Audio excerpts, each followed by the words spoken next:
नमस्कार, स्वागत है नारद मुनि लाइव में और मैं हूं आपके साथ जुबैर कुरैशी। दोस्तों, मध्य प्रदेश विधानसभा के शीतकालीन सत्र का आज चौथा दिन था। चौथे दिन विधानसभा में क्या क्या हुआ?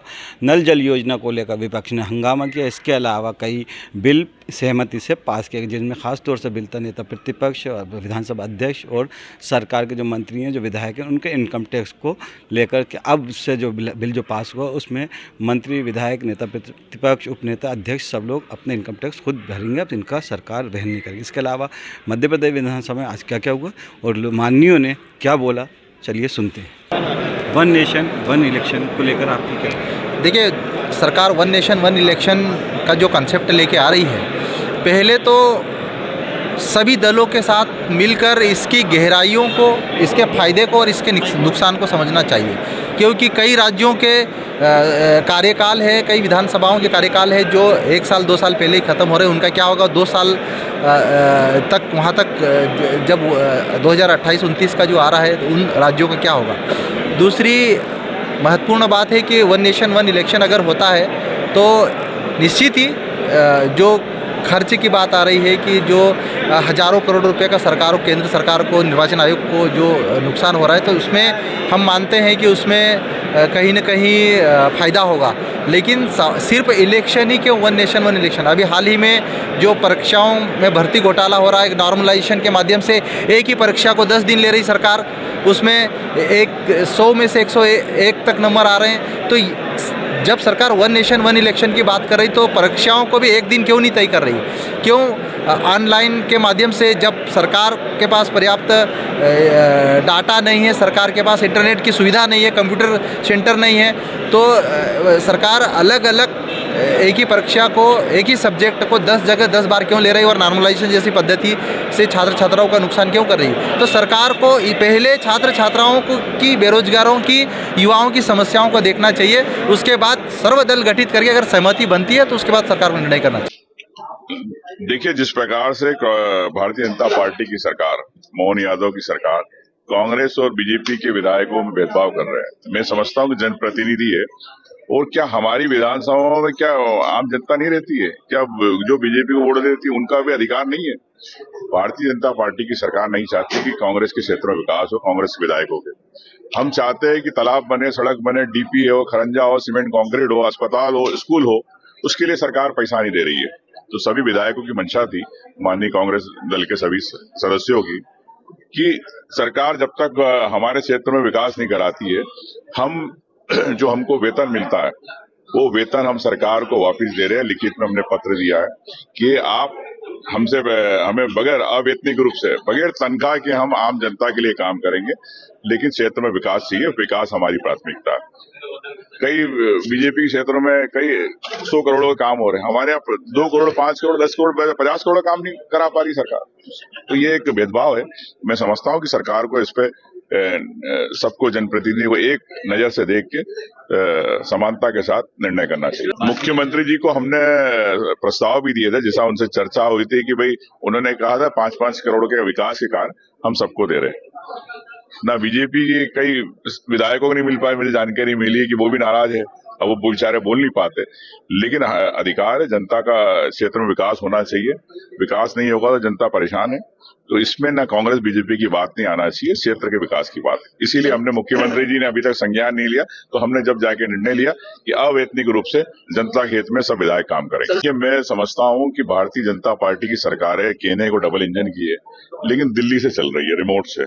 चाहे मध्य प्रदेश की सरकार हो या अन्य राज्यों की, राजस्थान की सरकार हो, अन्य राज्यों की। उदाहरण के लिए बीजेपी, मैं बार बार कहता हूं कि देश के अंदर नाजीवाद लाना चाहती है, हिटलरशाही चाहती है, लोकतंत्र की हत्या कर रही है। संविधान निर्माता के साथ बाबा अम्बेडकर को लेके कल क्या टिप्पणी करी आप समझते हैं? तो आम व्यक्ति की और जनप्रतिनिधि की आवाज अगर नहीं इस देश में रहेगी तो कैसे देश चलेगा? तो मैं समझता हूं कि सबको मिलके, चाहे जनप्रतिनिधि हो, चाहे मीडिया के हो, चाहे बुद्धिजीवी, समाज के हर व्यक्ति को लोकतंत्र को बचाने के प्रयास करना चाहिए। इसी तारतम्य में राहुल गांधी जी को बोलने नहीं दिया जा रहा। तो मैं समझ सकता हूं कि जो जन मुद्दे राहुल गांधी उठा रहे, उन मुद्दों को से आप ध्यान भटकाना चाहते हैं, तो चर्चा क्यों नहीं कराना चाहते? चर्चा कराए, सदन चलाए।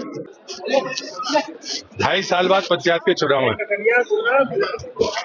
मध्य प्रदेश सरकार डॉक्टर मोहन यादव जी के नेतृत्व में ये कहने में सदन में सामर्थ्य रखे कि हमारी कोई भी पंचायत विहीन नहीं है। दूसरा, मैंने उसकी डिजाइन में परिवर्तन किया है। जो भवन बनेगा वो 2 मंजिल और ऊपर जा सकता है। आज से 25-30 साल बाद अगर आपको जरूरत पड़ती तो आप क्या करेंगे? तीसरा, जो 25-30 साल पुराने भवन है वो ई पंचायत के लायक नहीं है, इसलिए उनको डिसमेंटल करके इसी क्वालिटी के भवन बनाए जाए। ये 3 लक्ष्य है सैचुरेशन पर जाने के। और 2.5 साल बाद जब पंचायत के चुनाव होंगे तो हम ये कहने में समर्थ हों कि मध्य प्रदेश का कोई भी पंचायत भवन भी नहीं है। ये विश्वास। देखिए, कमियां गिनाने को गिनाई जा सकती है, लेकिन आज ही मैं अक्षय पात्र के कार्यक्रम से आया सुबह, और उसके मुझे लगता है कि अगर क्वालिटी फूड देना है तो ये कोशिश सबकी रहनी चाहिए। कोई कमी बेसी बताएगा तो हम उसे ठीक करेंगे। मैं आलोचना को बुरा नहीं मानता हूँ। कमियां आप बताएं या प्रतिपक्ष बताए, सुधारने की जिम्मेदारी हमारी। एक मैं टिप्पणी की है तो मैं भारतीय जनता पार्टी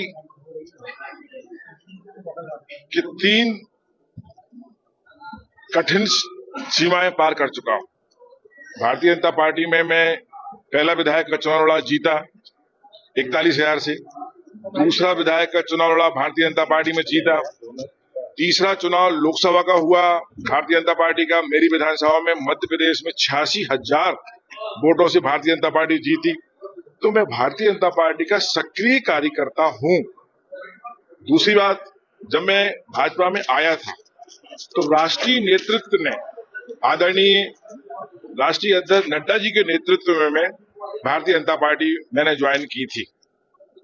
प्रदेश अध्यक्ष के सभी शीर्ष नेतृत्व उस समय मौजूद थे।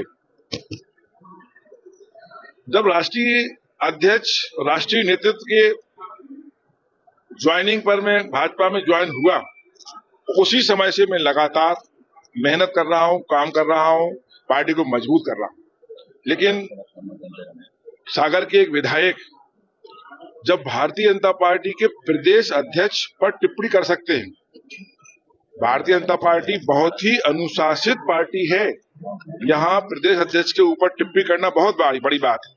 उन्होंने टिप्पणी की कि प्रदेश अध्यक्ष अभी कुछ दिन पहले, 5 साल पहले ही विद्यार्थी परिषद से आए हैं, उन्हें समझ नहीं है।